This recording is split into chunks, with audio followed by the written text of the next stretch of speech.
Our next fundamental mount is going to be back mount. Back mount is, as it sounds, I'm mounted on my opponent's back. If you think about the cuffing position, we're working toward this mount. And if you watch many Brazilian Jiu-Jitsu matches, either in mixed martial arts or Brazilian Jiu-Jitsu tournaments, you see that Brazilian Jiu-Jitsu always tries to work to this mount. This is the strongest finishing mount you can get. So I'm going to basically, when my opponent is planed out, he's flattened out on the ground, I'm going to do fundamentally the same thing that I do on full mount. I want to get above his hips. I want to keep my knees squeezing into his ribs. And I want to put some weight down so he can't get his hips up off the ground easily. Now you can see right away that this is where we fundamentally want to be in law enforcement. And if you look, I've got this arm completely under control simply by controlling his elbow. This arm isn't going anywhere, so I can cuff this hand, then bring this hand back and around and trap the arms with my legs. So fundamental back mount is where you're simply sitting on your opponent's back. Again, you want to tuck your toes underneath his hips. You want to be squeezing a little bit with your thighs to interfere with his breathing. And you want your weight down a little bit above his hips. You don't want to be sitting back on his hips because then he can upset your balance. From this position, if I'm really trying to control the opponent, for instance, waiting for other officers to get a hold of their limbs, I just want to put my weight down, make sure his face is pressed into the ground, just keep my weight so he can't throw me off easily. Now, this fundamental mount is going to transition into hooks in back mount, which we'll examine in detail from several angles. But just so you understand, from this position, if Brian tries to raise his hips up off the ground and get to his knees, I'm just going to throw my hooks in underneath his legs. As I push down on his legs, now my feet are underneath Brian's hips, and now I've got weight down control on him, and he has no mobility from his hips or his legs, because I now have complete control over the lunar plexus or the pelvis of Brian's body. So I'm pressing down on his chest, and as you'll see from the side view in a minute, I'm pushing up on his hips with my feet. So even if your opponent tries to rise up underneath you, you just sink your hooks in, and now we're looking at the details of back mount. Another view on fundamental back mount. My opponent / suspect is on his face. I'm simply mounting the same way I did from full mount, trying to keep my knees up, get a little control over his arms, keep him from being able to tuck them in and make his arms hard to get. My weight is down, but a little bit in front of his butt, a little bit in front of his hips. Got my toes tucked here because I'm waiting for him to bring his hips up.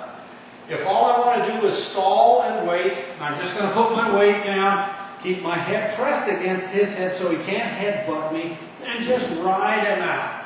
Let him wear himself out. Or it gives you that 2 or 3, 30 seconds, whatever you need, for other officers to come and get a hold of limbs to get this guy under control. Again, from the side, the cuffing procedure, I'm going to bring the arm out, clear around, and turn the elbow over. This is what's going to bring it around without me doing a lot of damage to my subject's shoulder.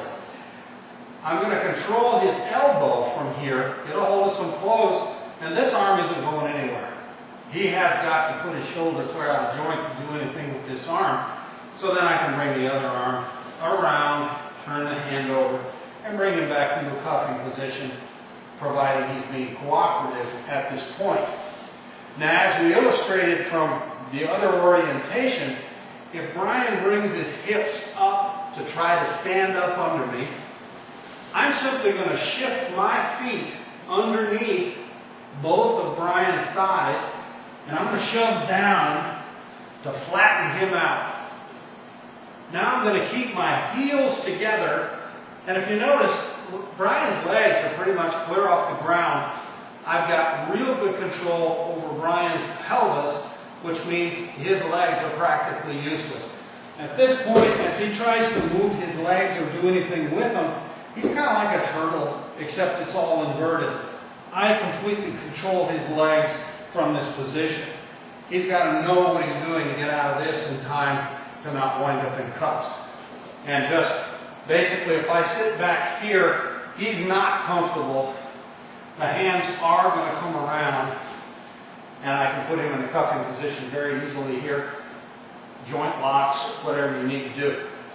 This is a very, very dominant position, and a really strong big guy is going to have a hard time getting out from under you for a long time. He'll probably wear himself completely out before he can do anything, unless he's trained and knows what to do. So, from the side, these are the elements: legs in, back mount. My heels are together. My feet are tucked under his pelvis. I'm putting some weight down on his hips, keeping my head down. If he's got his arms free and still flailing around, I want to press down on his head, make sure that he can't headbutt me, and my arms are going to interfere with any punches he might attempt from this position. So basically, I'm letting my weight do the work. I just keep my heels together, tucked under his pelvis. I've got good control. This is back mount with your hooks in. More details on back mount. Back mount is when you have your opponent's back.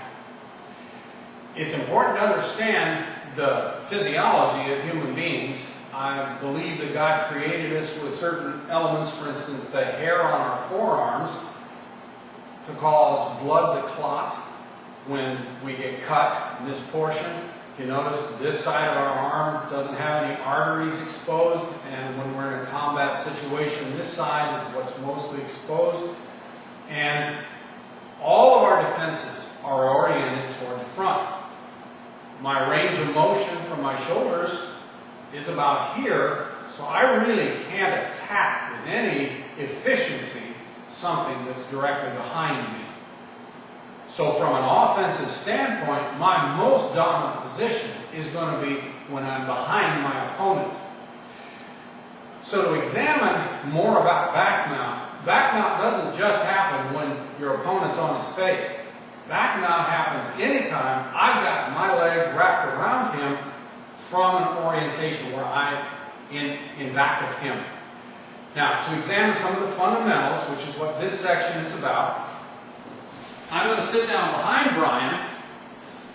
I'm going to get my hooks in, which means my legs are wrapped around Brian's hips and they're pressing in on his thighs here. I don't want him to get his legs between my heels.